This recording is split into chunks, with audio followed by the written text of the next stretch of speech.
the dark, I play my dreams. Permaculture flows like sweet streams. I'm the daddy with the know-how seed. Green in the world like it's meant to be. Permaculture, P-I-M-P, I'm the king. That's it up in everything. Bring a change, making it last.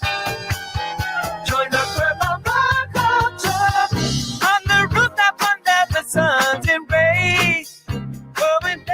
Welcome to episode 308 of the Permaculture Pimpcast, where PIMP stands for Permaculture is my passion. The only Pimpcast on planet Earth. Yeah, I like that chorus. Where we find our place. Okay, I don't have the best singing voice in the world, but PIMP stands for Permaculture is my passion.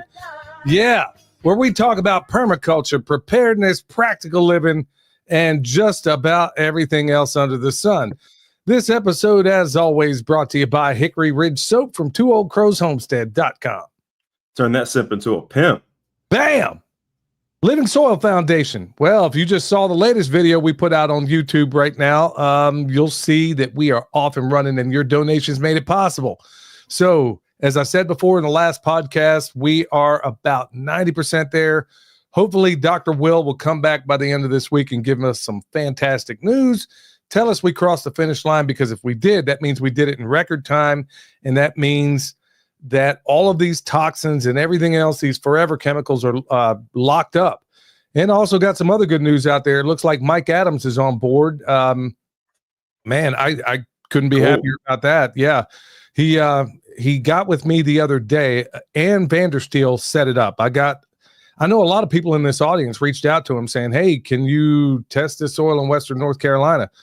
Yeah. Look, I know he's a busy guy, just like me, just like you, just like so many others out there. And, Ann basically brokered the conversation, and it was brief, and he was quick to jump on it. He says, yeah, I'd be happy to test it. So he's going to look at it, doing a mass spec analysis on heavy metals and all this other good stuff. So all I got to do is wait for he needs certain vials for me to send it in. So once I get those vials and mark it up, I'll send him the initial test, and I'll send him soil that we didn't treat just upstream of where we are, and then send him the soil where we are and see if the health ranger can get us squared away as far as some of these tests go. And then, of course, probably, even though it's going to cost a pile of money, look, we're under the microscope here. It sure is funny, son, how nobody ever asks the people, the powers that shouldn't be, nobody ever asked them to verify their test results when they say everything's fine.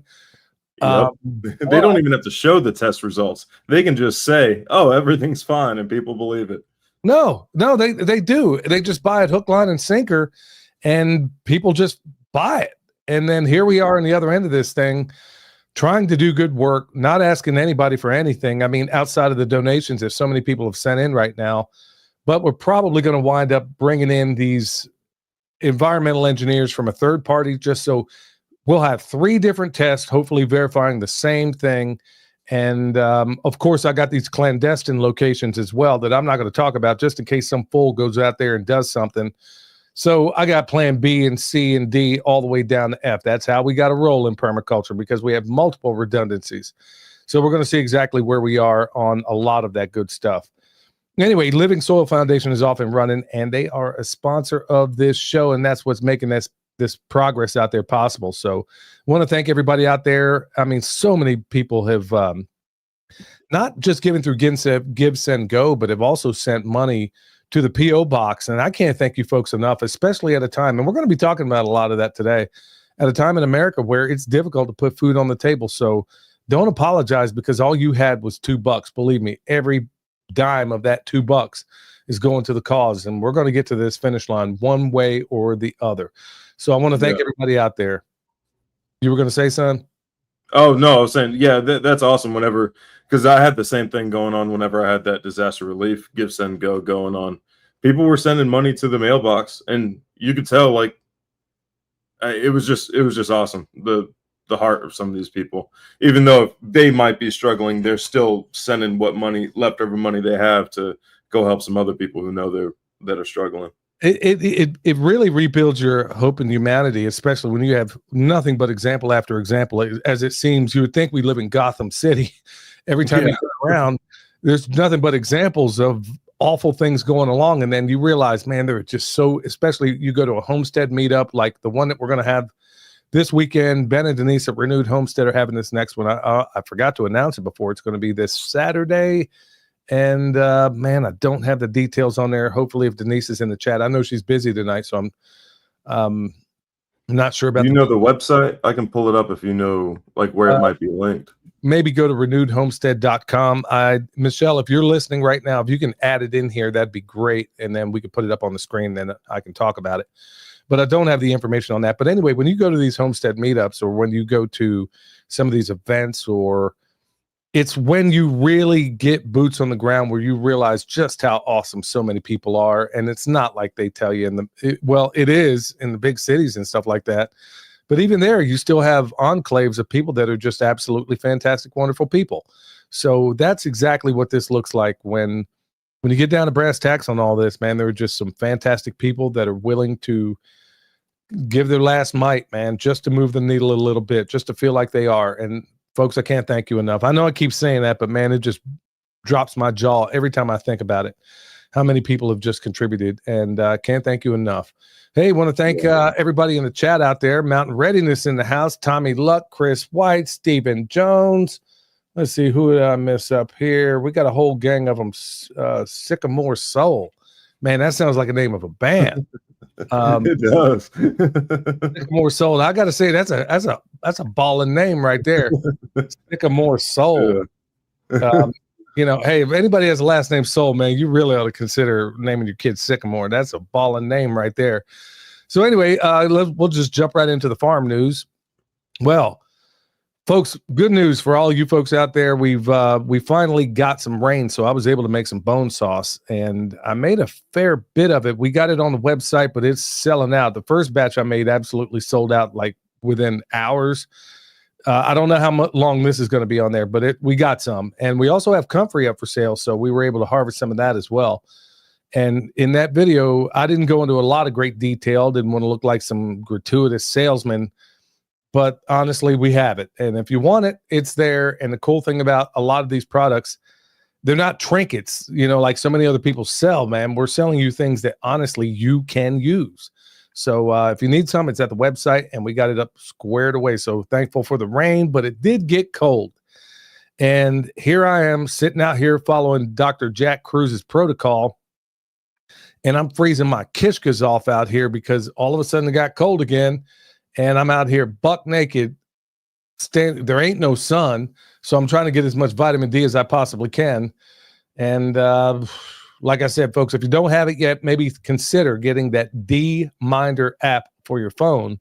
And that thing is the shiznit as far as, look, a lot of us in construction or that have done construction, we think that we try to do a lot of our work around the heat of the day, but there's so many times where you're not really getting the benefit of the vitamin D that's out there. A lot of us on the farm, we try to do it early in the morning or in the afternoons, and then we miss the midday, and that's where you're getting most of your vitamin D.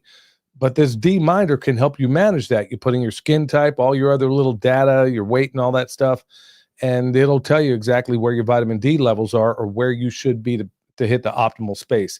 And for those of you pale skins out there, it ain't that, you got it easier because you don't have you don't have to go that long. Thanks for the money, Jacob Walbert. Yeah, 099. Yeah.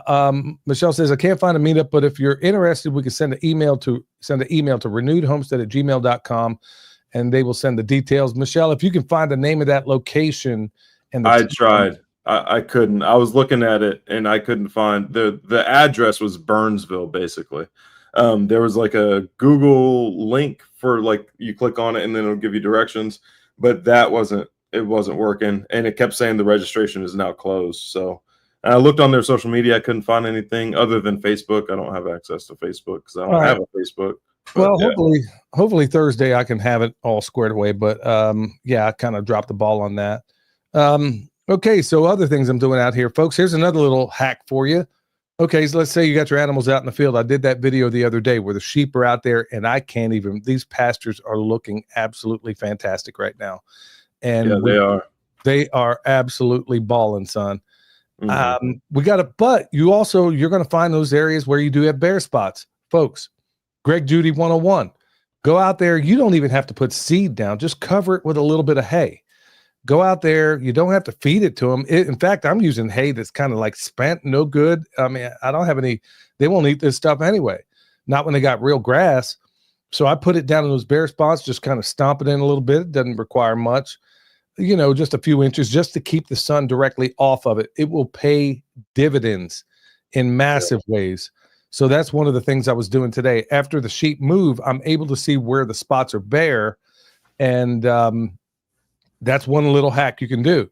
Now, if it were in the winter months or whatever, or you're on flatter ground, we can't do it here in these mountains. But if you have a round bale, you can roll out a round bale. Yeah, people are going to think, oh, what a big waste. No, it's not. Son, what do you can do? roll out a round bale. You can roll out a round bale if you start at the top and then Yeah. get out of the way. Well, yeah, you could. But son, what's the benefit of putting this carbon down, even if you have denuded soil? Because in every single case, when it comes to pasture management, you're going to always find, I don't care which grazer, awesome grazer you go to, it seems like the answer is always carbon. Why is that?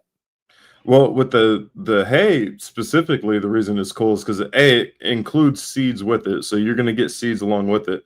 But it also provides an environment that isn't directly exposed to the elements, so it protects the soil biology underneath the hay, and that provides the environment for the seeds to actually germinate and thrive, because the plants won't grow unless you have the appropriate biology for that plant.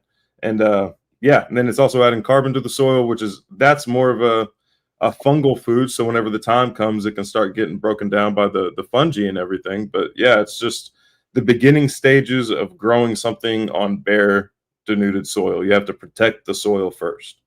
Folks, we don't plan any of this. Every time I ask him questions, he doesn't know they're coming, folks. That's why he's pasture raised pimp.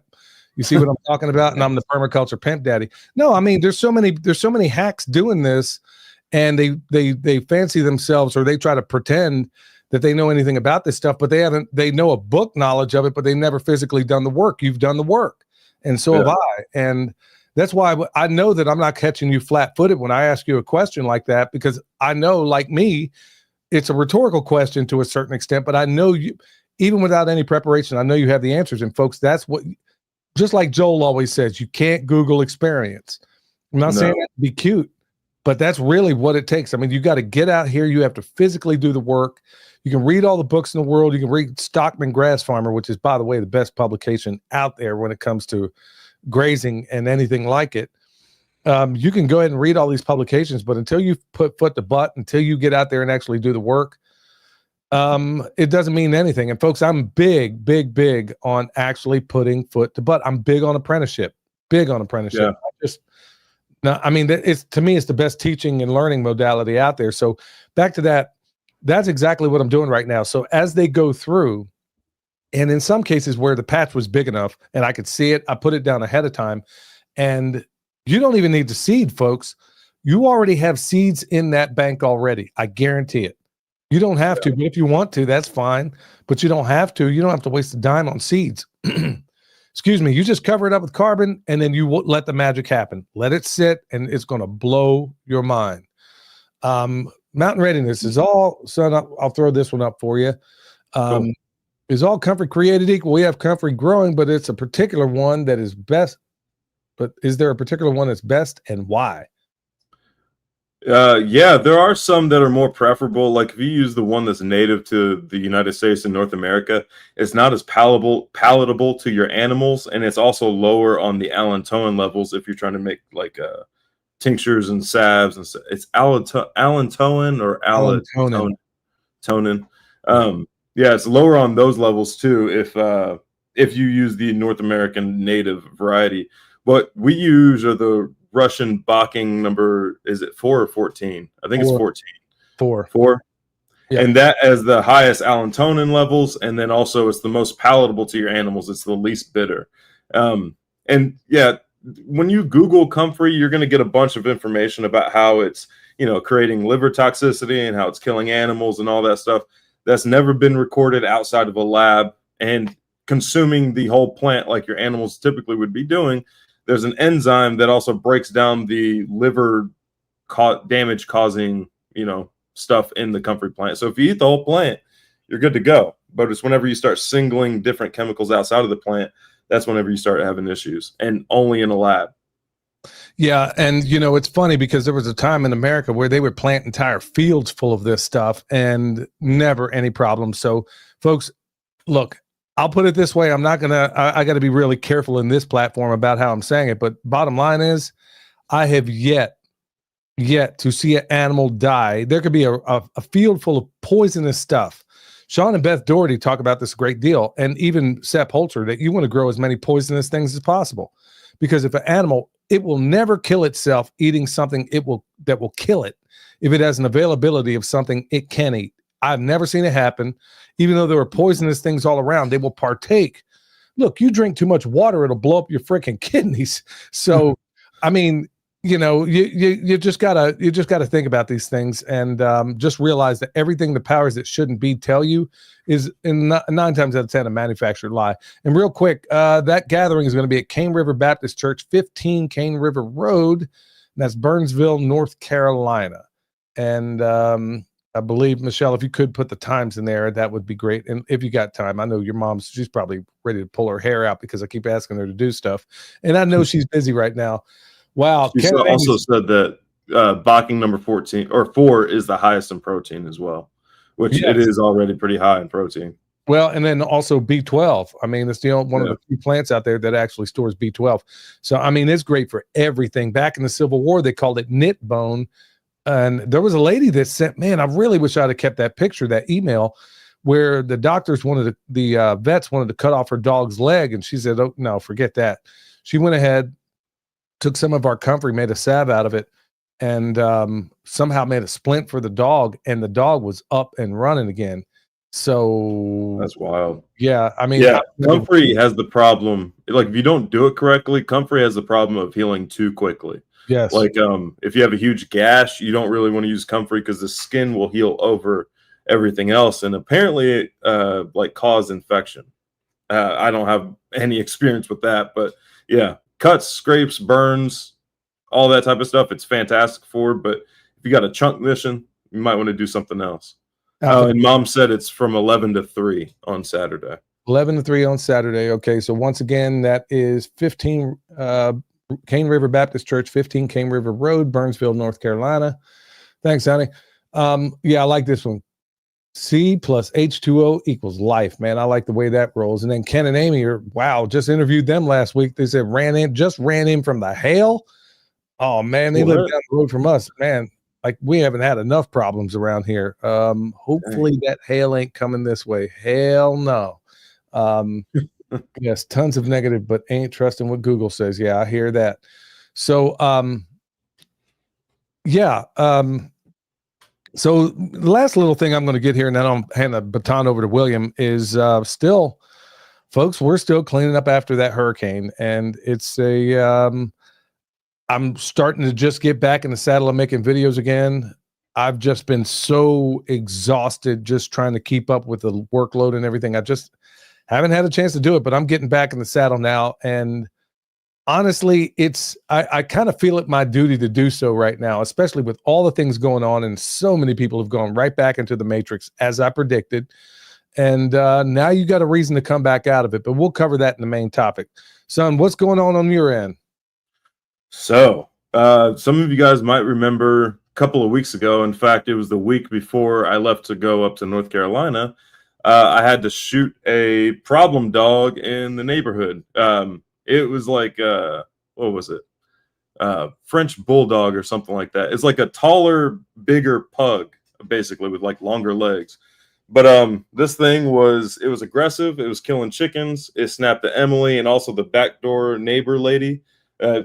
Bit her up and down the arms when they were trying to get it in the crate the first or second time it got out. That was whenever it was killing chickens.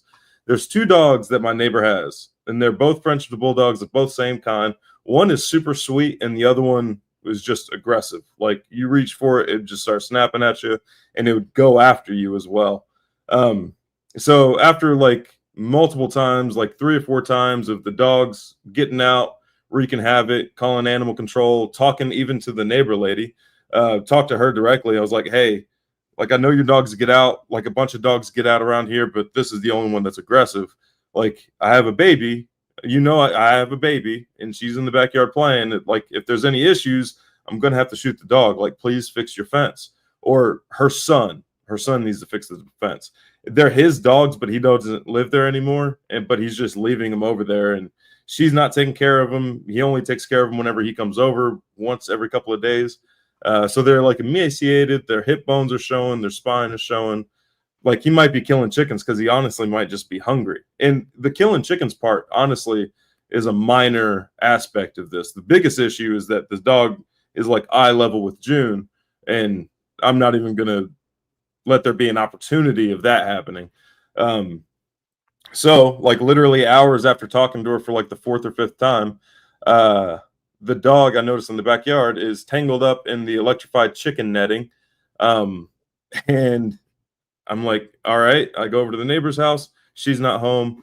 The neighbors behind me are outside playing like in the yard. And I tell them, hey, you guys might want to go outside. And then the mom that was there instantly understood what was going on because she got bitten up by that dog. And we already had a conversation about this dog. So they go inside. I take my 22 and I just pop it in the back of the head. It's an instant death, completely no pain or anything like that. And it's like right before we're leaving for North Carolina. So before we leave, I'm kind of keeping a lookout for her. I don't see her. We leave for North Carolina. And then I don't know if you remember, Dad, but I got a call from the guy who was house sitting for me saying, hey, you have 3 dead chickens. And I'm like, all right, that was probably them. Also bizarre that I have 3 dead chickens right whenever I leave town. 2 of them were, well, no, I take it back. 2 of them were dead. 1 of them was injured. The 2 that were dead, he took care of. And then whenever I got home, I inspected the one that was injured. And there was clearly like a hole up by its thigh. And there was like blood around it. And then there was this big gash that I think the other chickens caused once they found out it was injured. Like chickens, they have no mercy when it comes to that. And so I'd go ahead and put her out of her misery and then take her over to the pigs and all that stuff. And then flash forward to 2 nights ago. I'm coming home from the gym. It's about 9:30 at night. It's dark out. And I noticed the neighbor's son is over in town. He has like a white Civic, I think. And as I'm getting out of the car, he comes up and says, hey, did you shoot my dog? And I was like, yeah, I did. It was in my backyard. I was like, did you shoot my chickens? And then he gives like a long pause. And then he's like, yeah, I did. And I'm like, your dog was in my backyard and it's aggressive. My chickens were in my backyard and you shot across property lines. And he's like, that dog was $2,300. And I was like, okay, you didn't take care of it. It was in my backyard and it's aggressive. And he's like, that dog was $2,300 and keeps going on about that. And then I was like, dude, I don't know what you want, but like the dog was in my backyard. And he's like, well, we're going to have problems then. And then starts walking off. And I was like, all right, let there be problems then. And then I go in the house and, prepare for any problems that might happen, which the guy was bluffing. He's one of those guys that thinks he can like just intimidate anybody into doing whatever he wants. I think he's trying to get cash out of me for that dog or something. I don't know. He's also making up that number. So that night, I'm like, all right, Sheila, his mom, my actual neighbor, seems to be slightly reasonable. Like I've given her eggs before. She was in complete agreement about the dog beforehand. Like she knows the dog was a problem. She was mad that the dog was messing with her egg supply because we were giving her eggs. All that type of stuff. And then also understood when I said, if this dog is in my backyard, like my daughter plays out there, I'm going to have to take care of it. She completely understood. So flash forward to today, I'm about to head over to the post office and then go feed the pigs. And as I'm leaving, I noticed that she's sitting in her car. And I'm like, oh, okay, cool. She's here. I can talk to her. Maybe, broker peace. And I'm on the property line and I'm like waving at her. Like, hey, I want to talk if that's fine with you. And she starts getting out of her car. And I was like, hey, I don't know if you I don't know if you know this or not, but the other night, and she's like, I know what the blank my son did, and then just starts going off, full full hood rat moment the whole time. She just starts going off, and I'm like, hey, the dog was in my backyard. She's like, that dog wasn't blanking in your backyard. And I'm like, then there's no reason for me to shoot it if it wasn't. Like, there's witnesses, the backdoor neighbor, they knew what was going on. They were there that day, and all that stuff. And she just keeps going on saying, you know, you were wrong. You know, you were wrong over and over again. And I was like, all right, if you think I am wrong, let's get the law involved. Let's bring in like a mediator of some sort. Like, this whole Hatfield and McCoy thing is not happening. That's not going to happen. Like, let's get the law involved. And she didn't want to hear anything about that. She's like, oh, don't worry, I got my own law and stuff like that. And yeah, and then she said that she's going to call the owner of this house and get us kicked out, which A, we're the owners of this house. B, the person who sold it to us was my wife's grandmother. So like, yeah, she's trying to pull that. And I was like, do you want her number? I can give you her number. You can call her. It's my wife's grandmother. And she's like, I don't give a blank. And then went on to confirm what her son said. And she's like, yeah, you're doggone right. There's going to be problems. You can go ahead and tell your wife and baby there's going to be problems too. And at that point, I was like, all right. So I immediately left, went to the police department, got that squared away, filed the report. Thankfully, the guy that was there was my friend, the constable of DCAB. And yeah, he went over there and talked to her. Don't reveal too much. You're saying you're revealing too many details. Don't do that. Well, I can sum it up by saying this. Like, she basically, while she was on the phone with him, agreed to, like, okay, if he doesn't do anything, then I won't do anything type thing. But we're getting cameras up. We're squared away. All that type of stuff. Yeah, first thing you need to do is raise up out of there. Moral to the story. Yeah, hold on. This is where I'm leading. So if anybody needs a farm like manager or something like that in Tennessee, let me know. Or if anybody is selling cheap or land for very, very cheap in Tennessee, let me know. Or if you may be being like an elderly couple or something like that that's interested in homesteading and needs a strong back, let me know. I'm so tired of this stupid state. Man, it's not the whole state of Texas. It's just this part of Texas, like specifically where I'm at in Texas. It's filled with intentional dummies. Let me guess. You dealing with a bunch of hood rats? Yep. How did I know? Yep. You're lucky it wasn't a pit bull or something like that. I mean, look, man, this is a story of my life. This is just keep your powder dry. Might have some options here. I'm not like, and the best. Yeah, I'm not. This is worried about it. Well, this is exactly why I can't stand neighbors. I mean, especially, I don't know what it is about certain places where everybody lets their dogs run wild, and they'll get over here, like tear up the neighbors. I mean, you were there when our dog would get out. I swear I was going to shoot that thing right there in the neighbor's, my own dog, or your mom's dog rather, in the neighbor's yard, because I am not going to be responsible for damaging somebody else's property because of my animal. I mean, while mom was on deployment. She can't. I told your mom, sorry, Opal didn't make it. Yeah. And you know what? I would have slept just fine doing it, because I'm not going to have my dog screwing up somebody else's property. And I can't believe the number of people out there that are completely fine with allowing their animal to screw up somebody else's place or kill their animals or whatever the case may be. But man, you're talking about my son and granddaughter. Man, I know your mom's down there fuming right now, ready to get on the first thing smoking. Yeah. Like, there's nothing to be worrying about. These people are all talk. Like, the police department knows this dude sells weed. Like, he ain't even quiet about it. He like blatantly has people coming up buying weed out of his mom's house. But yeah, it's they're more talk than anything. And the reason I'm talking about it here on the podcast is the more people that know about it, the more the people that can like witness to the record and everything, the better. Like, we got Reynolds and Hosper. Yeah. Hey, they're not kidding either, man. They were just on the show. Yeah, I know. Yeah. Oh man.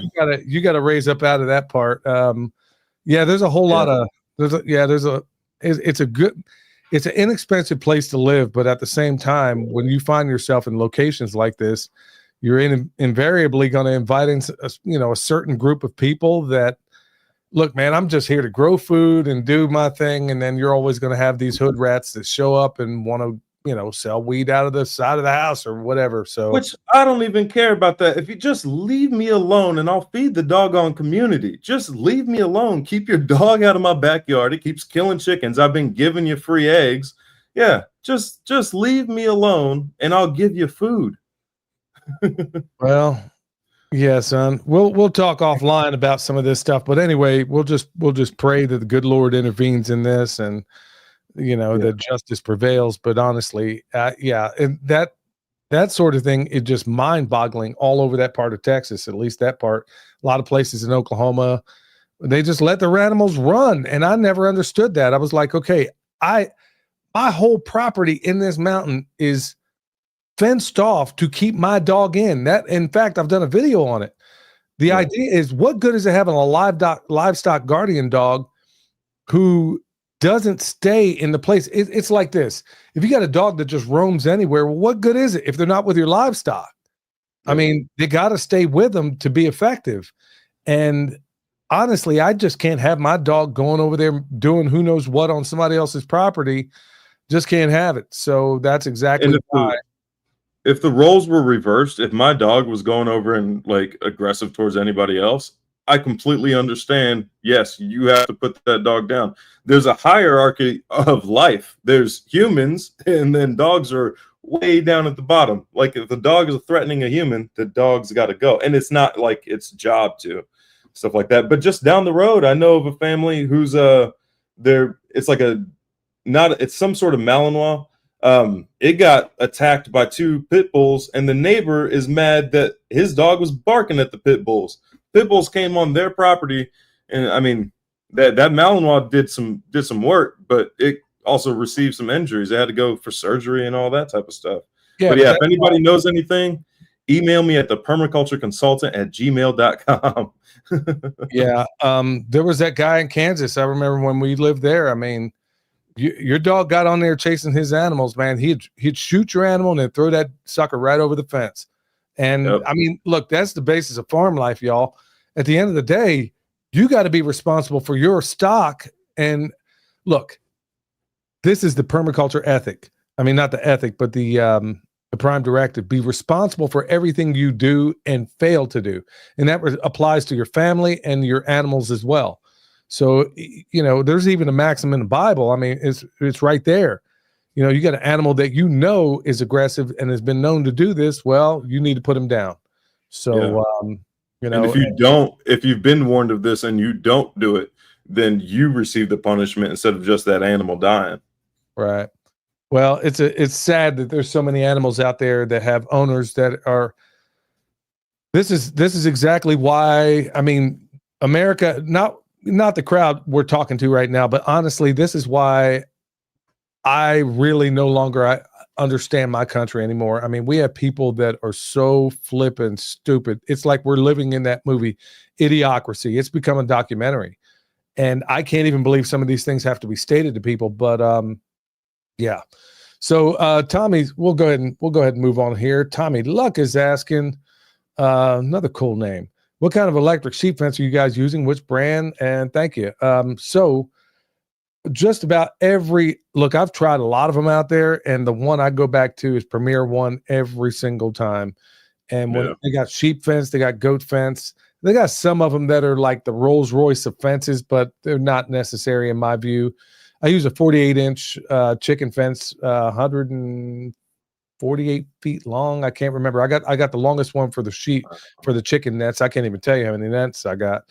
For the pigs, I got the 2-strand pig net. It may be 3 strands. I can't remember.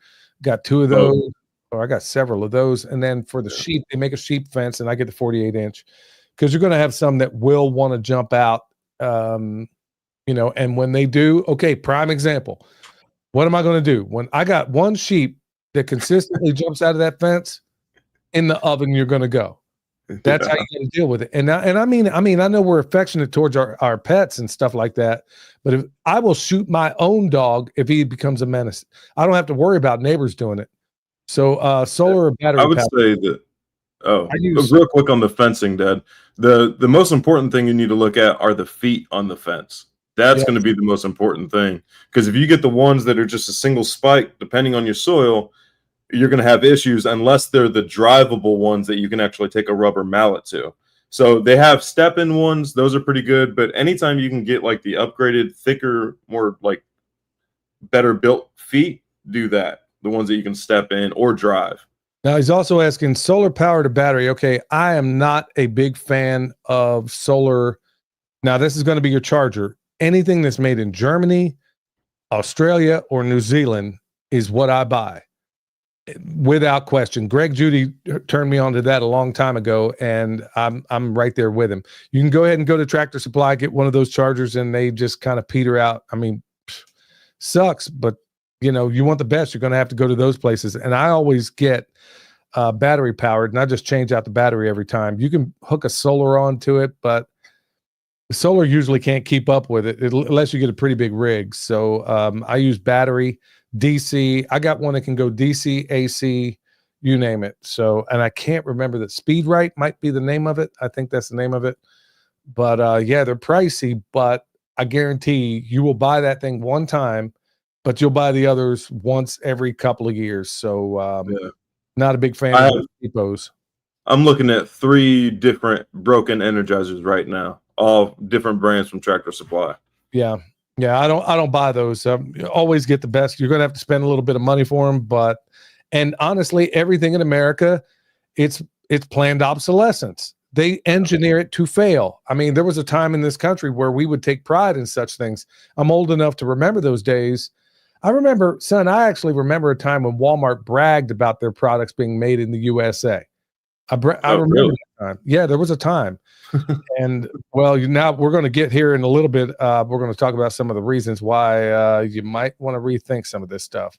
All right, so Wave Watch, Billy 100 will get you $100 off that Wave Watch. Has all those cool tones on there that'll get you squared away from everything from a headache, or if you just, you know, your anxiety's kicking up, it'll get you squared away on that. So Wave Watch, Billy 100 will get you squared away May 2nd through the 4th, Mountain Readiness. I'm going to be there. Let's see, Pat Militich and Dr. Will's going to be there. Looking forward to that. And Pat's going to show you how to strangle a man. So, son, you might want to show up to that one. Pat's going to show, well, you know. I can't. I won't be able to go up to that one. I got that. That one. Right. Yeah, you got the event out there in Midwest Preparedness. Midwest Preparedness. Yeah. Yep. So, yeah, Pat Militich, former UFC world champion, and has probably trained more champions than anybody else on the planet. And, you know, trained the Navy SEALs, Delta Force, you name it. I mean, this guy will show you how to strangle a man with your bare hands. So, Pat's going to be there. He's a friend of mine. And Dr. Will, another friend of mine. And a whole lot of, and Vandersteel is going to be there too. And, yeah, so there's going to be a whole lot of awesome stuff out there. Folks, I'm telling you, there's no other festival like it. So this is the one I definitely will not miss. All right, May 4th, from 1 to 4 p.m. in Lawrence, South Carolina, homesteadergathering.com. You want to go check that out if you're in the area. If you can't make it over to Mountain Readiness, go check them out. You're going to be glad you did. Yeah. So if anybody else has any homestead events, if I'm not too overwhelmed, I mean, I'll try to give you a shout out on the show. So many of us feel like we're isolated, and that's why it's one of the many reasons I suggest going to things like Mountain Readiness. You're going to probably go there and realize, oh shoot, there's 5 people over here that live just down the road from me, and you had no idea they were even there. It happens every single time. So go check them out. You're going to be glad you did. All right, so let's get into some of this good news. House passes SAVE Act that requires citizenship for proof of voting in federal elections. How about that? Let's see if it actually gets through. Let's see if let's see if it gets through and it actually has any teeth. I really want to see this happen. If you don't have the fidelity of your elections, you're living in a banana republic. Bottom line. And I don't think there's been a fair and honest election since who knows when. All right. Yeah. So here's some other ones. Chemtrails unveiled, how the CIA and big business are manipulating the weather for profit. This one came from Natural News. And folks, I mean, people want to say, oh, that's a conspiracy theory. Can you say the word conspiracy without saying theory? Every time you do that, you make yourself look like a dope, because the CIA came up with it right after the Kennedy. This is declassified, by the way. You can go look it up. Go find out for yourself.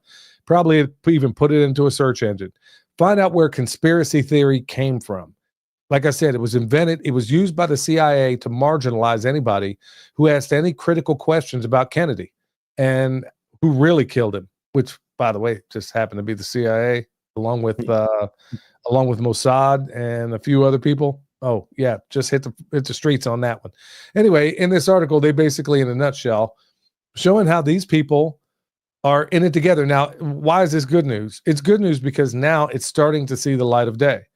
What people like Dane Wigington and a number of others, in fact, Dane, I think Dane doesn't like it when I call it chemtrails. He prefers, I talked to him the other night, and Dane was giving me the heads up on some certain things that are going out there. Like, people are saying that, oh, they're putting it in the fuel. No, you're not putting it in the fuel, because aluminum melts at, like, what is it, 2,500 degrees, but the jet engine is 3,500 degrees, so it wouldn't come down in intact aluminum particles. No, they're spraying this stuff out. In fact, if you go to his website, he has like images and diagrams and pictures of like all this stuff, like the actual sprayers that are on the wings and all that type of stuff. Yes, that's exactly what's going on. But now you got people like Alex Jones and a number of others out there. All of a sudden, you're seeing all these guys saying, well, it's in the fuel. No, it's not in the fuel. It may be in the fuel, but by and large, some of it may be in the fuel. I'll put it that way. By and large, it is absolutely being sprayed. In fact, you watch the documentary that Dane put out, the dimming, unimpeachable that there are actual nozzles on the sides of it. They've collected this stuff. They've tested it. Yeah, it's a messed up deal. But anyway, the reason why I'm calling that good news is that it's actually starting to see the light of day. Now, here's our last good news article. Pomegranate juice lowers troponin levels, offering real prevention against heart attacks. So, yeah, there's some legit good news there. Now, pomegranates, I've never been a big fan of pomegranates. I've never been. Yeah, me neither. I never was, but I was like, I saw this article and I'm like, I know some people might be. I mean, there was a couple of recipes, you put stuff in there and might put it in your smoothie or stuff like that. Well, there's a reason why you might want to check it out. So there you have it on that. All right. So Redemption Shield. Look, every time I do a show, my feet are on this grounding mat. I'm G'd up from the feet up every single time. And I mean grounded. That's exactly what I'm talking about. So Redemption Shield, 10% off with promo code PERMA. And by the way, y'all, I didn't mention it before, but I'm on X now at Perma Pastures Farm, I think. So I put a lot of stuff over there, things that I can't necessarily get away with over here, but then I put things on here that I can't necessarily get away with on X. So go subscribe on X. And I was not a big, and I'm still not a big fan because of the games they're playing. And they only seem to be doing it with me and a few others where I'm not able to put long for, even though I paid for this X account, I'm paying for it. All of a sudden, I can't go live over there. I can't broadcast from X. How about that? I wonder why. Yeah, even though it's a free account. But I do post videos and information over there that you're not going to be able to see on here. So go check us out on X. You'll be glad you did. All right, with that said, we're going to go to my man, Eric Sider. Hey, Eric Sider here with your Pimpcast tip of the day. Today's tip, dryland strategies. Drylands are a unique climate characterized by minimal rainfall and significant evaporation. These regions teach us vital lessons about water management, soil preservation, and resilient living. In drylands, every drop of water is precious. Soils are vulnerable to salinization, and the sun's relentless heat necessitates careful protection. With thoughtful design and sustainable practices, we can turn these landscapes into productive ecosystems. In the drylands, rain can be scarce and unpredictable. It could come in furious floods, rejuvenating the landscape for a brief cycle, only to retreat into dormancy as quickly as it arrived. Here we face a crucial task, to capture the fleeting water and store it effectively. In fact, 88% of water in these regions evaporates. So our goal must be to harness what we can, ensuring that plants thrive and moisture returns to the atmosphere. Temperature swings are another hallmark of dry lands. As the day heats up, air temperatures peak in the afternoon, only to plummet in the cool evening. The sun scorches the surface, yet just a meter below, the soil remains relatively stable in temperature. Wildlife adapts cleverly to this extreme climate, finding refuge in burrows and adopting nocturnal lifestyles. The alkaline nature of dryland soils means essential minerals are often locked away, making it difficult for plants to access the nutrients they require. Yet amidst these challenges, careful management and strategic planting can open up new possibilities. Integrating bird manure and specific mulches can restore nutrient balance, while the right water management techniques can sustain vibrant gardens. As we confront the reality of water scarcity, we must employ innovative strategies for water harvesting. We can direct rainwater from rooftops into storage systems, ensuring we make every drop count. Our focus should be on slowing, spreading, and soaking the water into the land, transforming a life-sustaining resource into a means of resilience. By implementing methods like swales and contour lines, we can enhance water retention, minimizing evaporation and maximizing absorption. Planting vegetation not only rehydrates our environment, but supports diverse ecosystems. By designing mindful systems, we can turn adversity into opportunity, fostering resilient communities equipped to thrive in harmony with their environment. You can find me on YouTube and Instagram at Eric Sider. If you're in need of permaculture t-shirts or remote permaculture consultation and design, head over to ericsider.com. And for those in the Sacramento area, check out my permaculture community group, permaculturefairoaks.org. Bam! That's my dog right there. Yeah, Eric blows it up every single time. Oh, Bobby Spags in the house. Yeah. So, Bobby, hey, if you would put your information in here for Midwest preparedness. We were just talking about it a moment ago, and folks are going to be glad. Trust me, that is an awesome event out there too. William's going to be there. Joel Salatin's going to be there, and folks are going to be glad you. And plus, we're going to be sending a box. I think we're sending it tomorrow with a bunch of stuff from bone sauce to comfrey to books, you name it. And of course, I'll autograph all the books and all that good stuff. So yeah, Bobby in the house. So if you would, Bobby, put that stuff in there and I'll put it up on the screen and I'll talk about it for those who are going to be listening to the audio platform.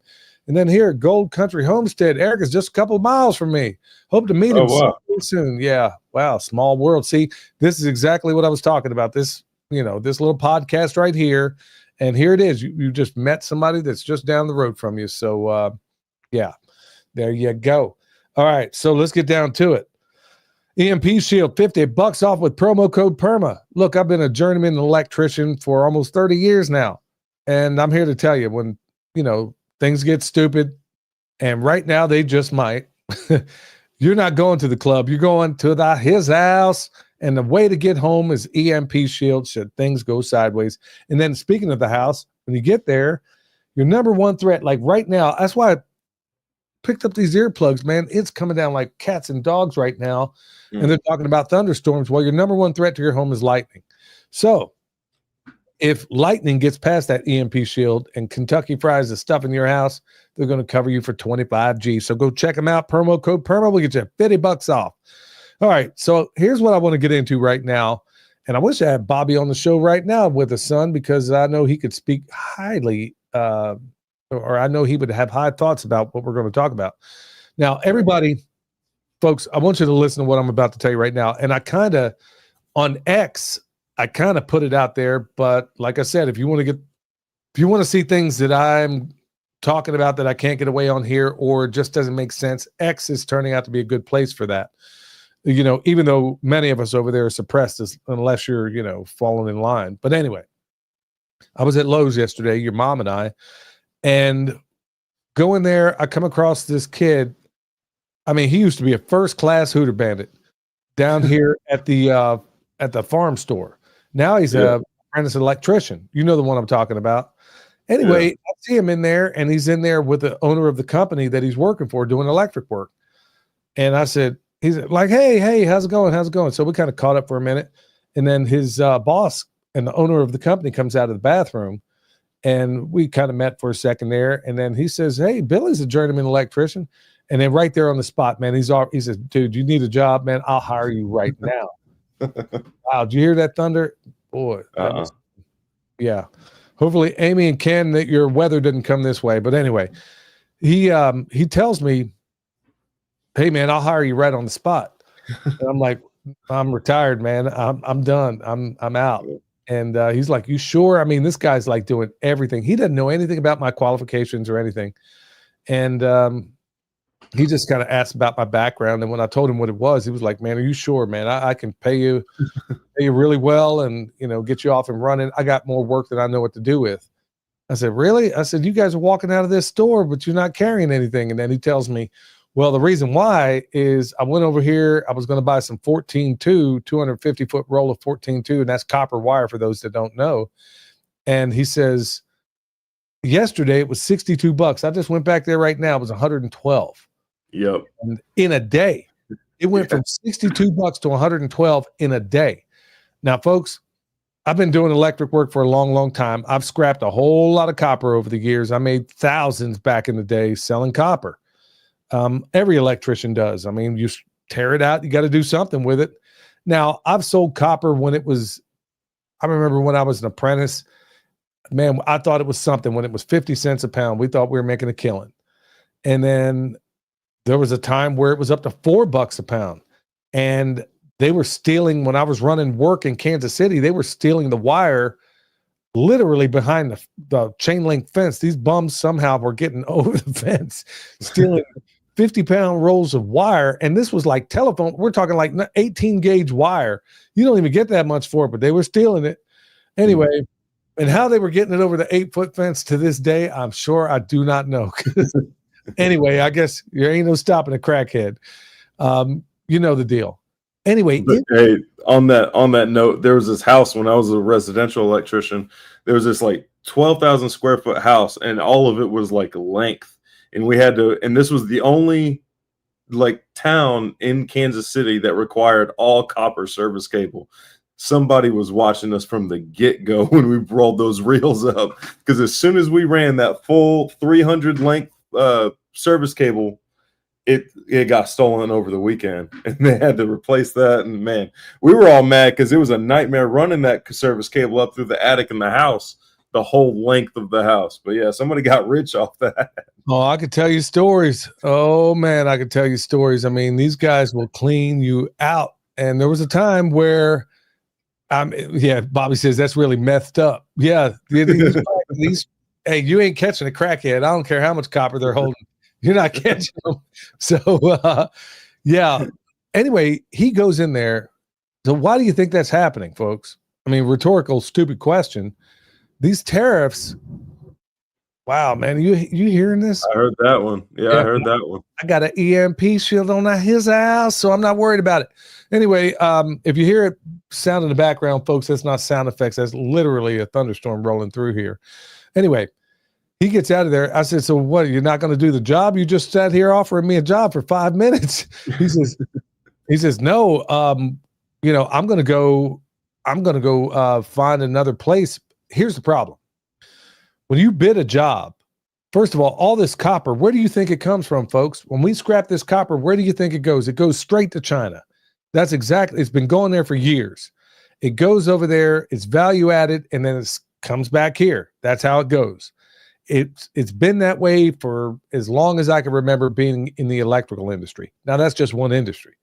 Now, let me ask you, regarding these tariffs, I guess all the other countries are basically, they're cutting a deal or they're cutting a deal. I'm not sure how all that's going down, but I can tell you this. America is about to find out in a big way just how many of your products come from China. And you're going to feel it. And the part that really sucks for so many of us out there is how many people right now are struggling right now to put bread on the table. It's going to be tough. At the same time where all these same people, Darren from Hacks for the Homesteader was out here recently. He was telling me that, he's like, a guy was like totally on board. As soon as Trump got in, he's like, okay, I'm out. I'm buying a boat. And if I had a nickel for all the people, I've talked recently to other people that are in this space, in the YouTube space, and they're like, man, all the people have quit watching. Yeah, I told you this would happen. This is what happens. I just didn't expect it to happen this quickly. Well, folks, now that pendulum, you can see how quickly it turns, okay?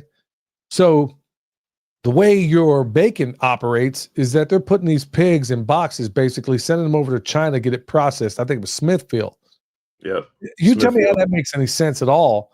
They raised here, and then they put them on the first thing smoking over to China, only to send them right back in a value added. You tell me how that makes sense. That's where a lot of that bacon in the store is coming from. What do you think is going to happen there? What do you think is going to happen? And this is likely not going to be resolved overnight. What you're almost seeing, look, I think what you see right now is a battle of which population revolts first. And I think Trump and the gang are banking on China revolting. Okay. Well, I ain't going to lose no sleep over that. Bottom line being, at the end of the day, when you get down to brass tacks on all this, I know people right now that are barely making it. Barely. Yeah. Now, where do you think all these nuts and bolts come? All that stuff in Harbor Freight, half the stuff at Home Depot and Lowe's. Where do you think all that comes from? What about all the people out there that, let's say, small-time electrical contractor like this guy has bid a job for X amount based on the copper prices of the day. Now, all of a sudden, he's got to go in there, do this job. He's got to do this job at copper now $50 higher than it was yesterday. He can't make money on a deal like that. Yeah. He can't. So they're in a bind. So, folks, all you folks that went back into the matrix, or the ones that know people who went back in the matrix, you might want to do a U-turn and come back out of it. I said this would happen, and nobody's even talking about how long this may go down. So we might want to think about ways in which we can insulate ourselves. And folks, I'm not bragging. I'm just saying that by and large, in terms of my food, I'm largely unaffected around here, okay? I got 8 freezers full of meat, okay? Not bothering me. 8 freezers full of meat. Not hurting me one bit. I know how to cure my own meat, make my own bacon, the whole 9 yards. Greenhouse, got that kicking. Got all kinds of food growing all around here. Okay, that's me, but that's not helping, John Q. Citizen on the street. So this might be the impetus you need, where all of you people that were doing the U-turn, okay, so maybe you might want to start thinking about buying local or regional, because there's no tariffs on any of that, you dig? Now, I could go through about all the other implications that could go on out there in terms of, okay, so let's say China's got this tariff. Well, you know what? You don't just put a factory online tomorrow making bolts. Okay, that takes time to build, to retool, and do all this stuff. The long-term implications could be fantastic, but the short-term, not going to be all that wonderful. So buy local and regional. I'm talking like tools, materials, feed, fertilizers, things like that. I mean, are there any local places around there in terms of your food? Can you barter? Can you trade? Son, how much for a gallon of honey? How much money in terms of bartering do you think we've gotten out of that? Just on a gallon. I don't even know if you can even calculate that, because we got so much doggone like mulch, for example, for free, just with a couple of Goodwill jars of honey. Like a lot of high quality mulch that came in actually from China for free, just by bartering honey. And then a bunch of other things. Like, people just love honey. People lose their mind over honey specifically. Like, you could have the same jar full of like molasses, for example. People wouldn't be nearly as excited about it, but people love honey, especially whenever they know the person who had the bees that gave them the honey. Yeah. Now let's talk about some of the things for your crops out there. Okay, you can go out there. I remember when this whole thing in Ukraine went down, I'm watching mild-mannered farmers losing their minds down at the farm store, because they had to go out there and they wanted some fertilizer, and it was like, okay, through the Haber-Bosch process, that's how you come up with fertilizers. Okay, we don't use those things, and we're way more productive without them. So you might want to think about homemade fertilizers in the form of sun. Can you take one wild guess of what I'm talking about? Compost is the biggest one, but like, even, stay away from like human manure and stuff like that, but you can pee on a compost pile and help break it down. But compost is going to solve all the issues, can easily solve all the issues on your farm other than improper design. There you go. So, it could be regular compost. This vermicomposting system I got out there, I add it to the compost because it's a different component. It's different microbiology altogether. But you can put them, Nephilim Ninja of Nibiru, Man, boy, they got some names on here tonight, boy. Nephilim Ninja of Nibiru.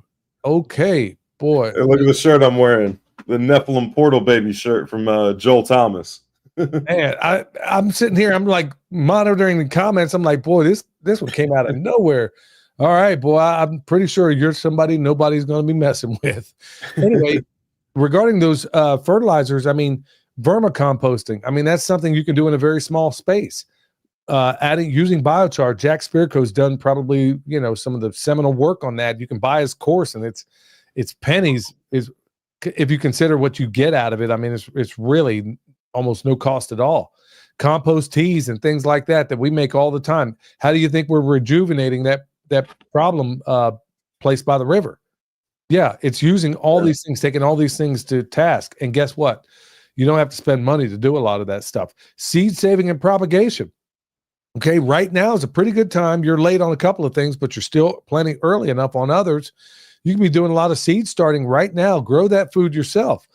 Folks, that's how you're going to have to get around this. I mean, like I said, I know people right now. I know lots of people who are already doing all they can. I mean, all they can to put bread on the table. And, you know, it's just tough. So you're As far as the gardening and feeling like you're late or whatever, download this app right here. It's the green one. It's called, I'm trying to get it to focus, but it's called, Gardenate. It'll tell you exactly what to do, when to do it. It takes the guesswork out of a lot of it. So even though, like, traditionally, like right now, I'm late on a whole bunch of stuff, but I still got stuff in the garden, still planted. But yeah, check out Gardenate. It'll tell you what to do and what you can plant in your month. And there might be some things that you weren't thinking of before that you can still get in the ground and growing. There you go. Diversify your revenue streams, folks. I treat my businesses the same way. We have a number of businesses out there. Some of them I don't talk about because I want to be able to have this freedom of speech. And I don't tell everybody about all the ways I make a living, because I don't want anybody to compromise certain things. And then all of a sudden, you know, I wind up like some of these other people out there that don't say what I know they think, because they're worried about somebody taking away their number one revenue stream. Well, having a single revenue stream, especially in this day and age, is a fool's errand. So think about those things, and also turning value-added products into something worthwhile. Like maybe you turn, for example, milk into cheese, or comfrey into comfrey salve, or herbs into tinctures, or something like that. You're going to have to get creative, folks, and then work locally as you possibly can. You know, easy way to make money, easy in the farm space, is buying a bunch of rootstock, buying some scion wood, and going about it that way. I mean, you can make a killing.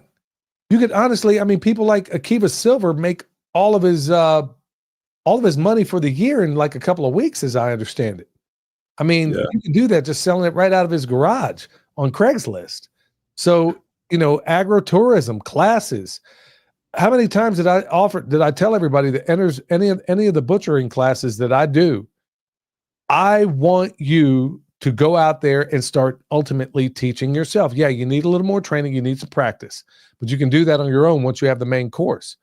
You can do my online course that I did with Jason from Sow the Land. It's probably going to be in the show notes.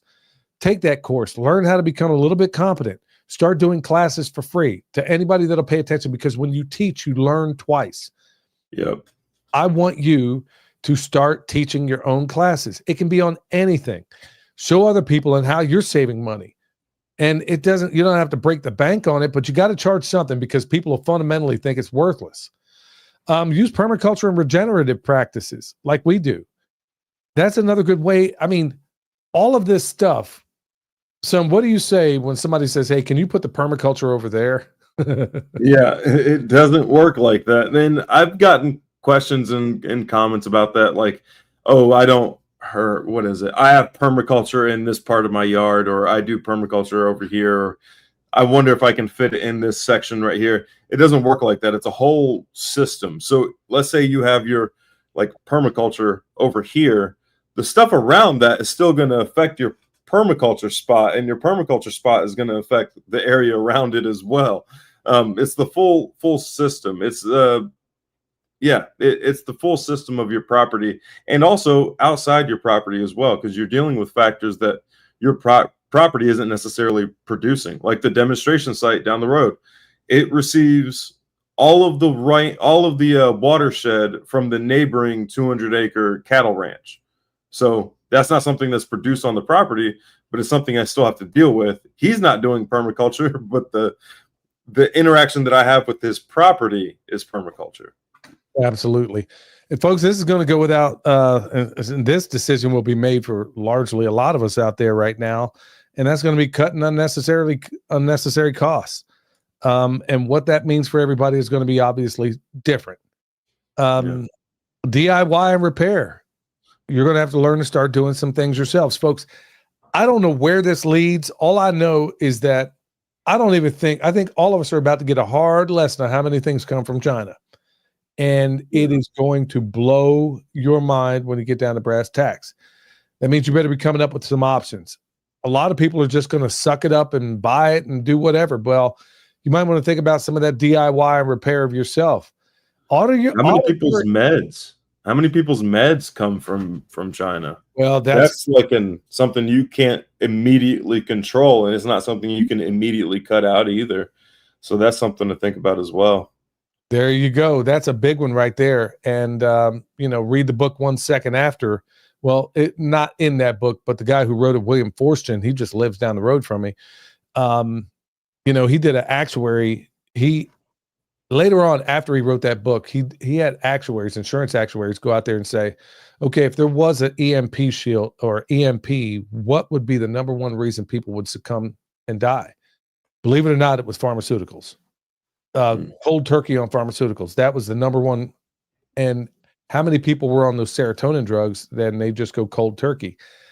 You're not supposed to do that. And now all of a sudden you got some major problems. I couldn't even believe it when he first came out with it. And these insurance guys are pretty much right on the money. I mean, just to put a hammer in that nail, like was it in North Carolina? A lot of the first responders had to bring doctors and nurses with them because there were people that were trapped and had gone days without their meds, and they were only accessible because private organizations got together and created access to a bunch of these different places. I'm thinking of this one guy over in Elk Mills. Like, he had a very specific medical issue that only a very specific doctor could come and fix, and had there not been like a willing volunteer, he may have died in that house. I don't know. He wasn't able to get down off the mountain. Even in the side-by-side, he wasn't able to do that. Wow. Well, think of other things as well, folks. I mean, as far as solutions, bulk buying opportunities or co-ops. Look, hey, man, at the end of the day, potatoes and beans and stuff like that, man, it's still cheap. You can feed, I mean, what were we getting beans for at one point in time? Like 35 cents a pound? There were those, that one place in South Carolina, Hayes Food Products. I think they were selling like pinto and black bean, a bunch of different types of beans for around $35 to $50 per 50-pound bag, depending on what kind of bean you got. But no. They were heavy. No, they were 100-pound bags. Yeah, for like $50. Yeah. So, I mean, actually cheaper than that. I'm sure it's higher now, but I mean, you can get things in bulk. You may not like beans, you may not like rice, you may not like potatoes or sweet potatoes or stuff like that, but that's a way to stack a lot of calories, and a way to put back some food if you're hard up. I mean, now it may get that tough for a while. It's going to get worse if it gets better, but it's definitely going to get worse first. There's so many different things. I mean, I don't want to beat a dead horse here, but farmers markets, you can make deals over there, CSA programs, things like that. I mean, there's so many different ways you can go about this, so many different options you can use, and you're just going to have to start thinking out of the box. But honestly, we've provided a lot of them out there, things like the chicken tractor on steroids. Okay, it can produce all your compost, all your eggs, and all the meat you need. You're going to have to get conversational compost making. Okay, you're going to mess it up a little bit, but you never really mess it up. I mean, at the end of the day, it's fortified mulch. Okay. Worst case takes longer. Just takes longer. That's exactly it. In a system like that. Now, what does it require out of you? Well, you're going to get strong. Okay, you're going to get better at a lot of I'm not even going to kid you, folks. I mean, that's the number one turnoff for a lot of people is that there's a lot of physical work involved. And there is to a certain extent, but it's really, you get used to it. It's not that bad. But hey, man, before I'm out here spending $20 a dozen for eggs or wherever it may go, I mean, who even knows where some of this stuff may go? Why not grow all of my compost? Okay, that's providing all my veggies. Okay, why not grow all my eggs? There's some protein. Why not grow all my chickens? You can do these things in the system like that. So there's so many different options out there. And I wanted to give you a couple of them because you could have knocked me over with a feather when copper prices went from $62 to $112 overnight, and it may go higher. So what does that mean for a lot of these jobs out there? If they weren't already locked in, and if you were a big contractor, you can lock in prices, okay? If you're one of these small town guys and you're buying stuff off the shelf at Lowe's, you're through. You're screwed. And in fact, the work this guy wanted me to do, because he knew because I told him my background and what I did in I spent most of my time doing industrial work. Well, there's these industrial jobs that he's done mostly commercial and stuff like that, where he could bid it. I could go do the work and stuff like that. But hey, I'm just not interested, man. I'm a farmer. If you see me back on my tools, it's because I had to be. Not looking forward to anything like that. Well, son, anything you want to add to that? I mean, as far as these tariffs and the things that may unfold right now and how people might insulate themselves? Yeah, keep in mind also that some of these stores are going to take advantage of the situation and immediately hike up prices, even though, like that Lowe's, that's what they're selling isn't the recent batch that they just bought from China, because it hit a distribution center and then it got distributed to that Lowe's. But some of these places are going to take advantage of the fact that there's, like, soon to be coming high prices and whatnot. But yeah, try to, as far as your food goes, try to buy in bulk as much as possible. And then also, like, summer's coming up here in Texas. That's a big deal because it's freaking hot in every direction. Yeah, so try to insulate your south-facing walls if at all possible. Yeah, try to save energy. Buy in bulk. Buy food in bulk. I know there's Azure Standard. That's a place where we're actually going to start buying food in bulk from. And yeah, also get to know some local farmers. Start going to farmers markets, developing relationships. See if there's some sort of subscription you can get to, so that way you have, like, for sure food on a schedule. Yeah, there's a bunch of different ways to combat the skyrocketing prices, but you just gotta kind of get creative right now. Yeah, because they're not going to be subsidizing you and me, at least not right off the bat. But honestly, this thing, who knows where it may lead? I mean, this may be our effort to get China to pull the rug out from under, I don't know, maybe attack Taiwan, whatever the case may be. But I think it comes down to a battle of which country is going to revolt first. We are a society that knows the price of everything and the value of nothing. They are a society, on the other hand, that is used to having limited means. Okay, they have a population that is used to having limited means. And if you think for a minute that China will not kill 100 million people, look, everybody wants to go on about Hitler. Everybody wants to go on about that, but nobody ever talks about the genocide. I mean, we don't even know how many people Mao killed in China. The estimates are anywhere between 40 to 100 million people, and that's not even touched in the American history books, okay? Nobody ever talks about that. You know how many people died in the Holodomor? Stalin killed probably 8 million people alone in Ukraine. Alone, and we still don't know how many he killed. Pol Pot killed a third of his population in Cambodia, okay? But nobody ever talks about that. We only talk about the Holocaust, and those numbers are not even close to accurate. But I won't get started on something like that. My point being is, if you think China won't do it again, they've already done it before. They're like, okay, we got people to spare, but they don't. But, like I said, they killed 100 million people before, probably, and those are likely conservative estimates. Yeah. So we're in for a ride right now, folks. But look, you gotta keep your stuff. You got to keep your You got to keep your powder dry in so many different ways. Kentucky Sustainable Living in the house. Yeah, that one too, son. Right? Yeah. Look what I got with me right now. It's the vehicle med bag. if you're interested on a very, very good price vehicle med bag, hit up Kentucky Sustainable Living. They've got, like, I actually went through and compared some prices for what they've got in the bag. It's like there are easily people charging double for the same stuff or even less stuff. So yeah, it's a pretty cool deal. Go check them out. And then, yeah, come get tickets to the Kentucky Sustainable Living.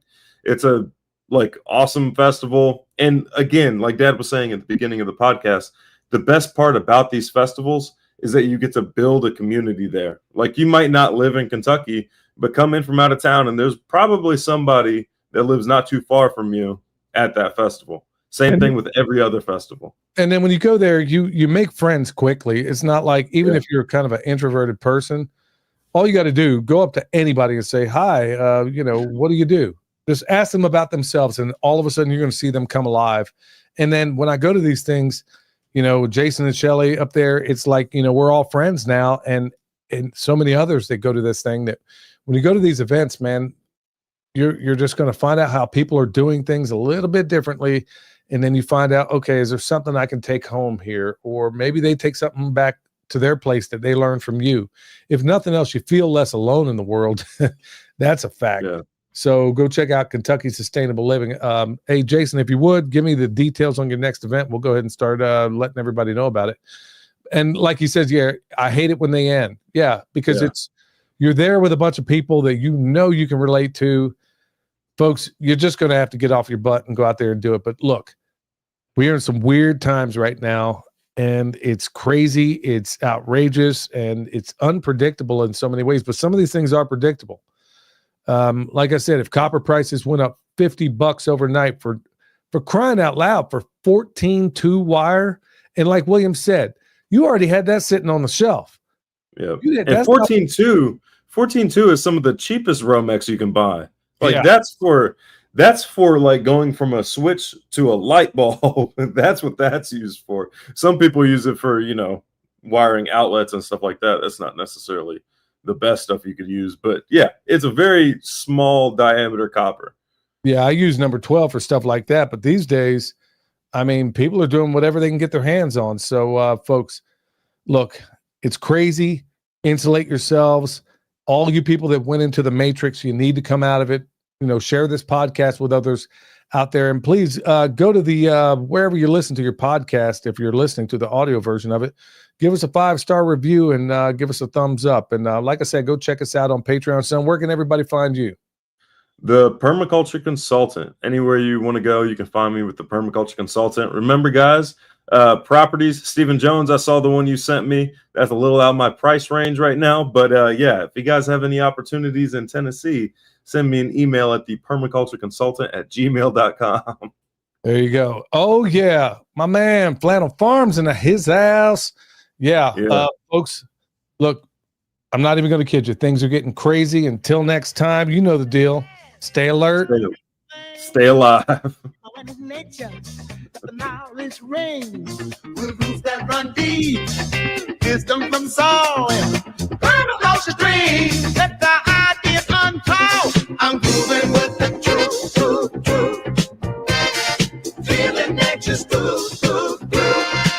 Who's got the answers? All we need to do. Listen to the earth, they got us through. Let's see the change. Watch the world spin from the smallest sprout to harmony begin in the cycle of life. For the magic's alive to the good.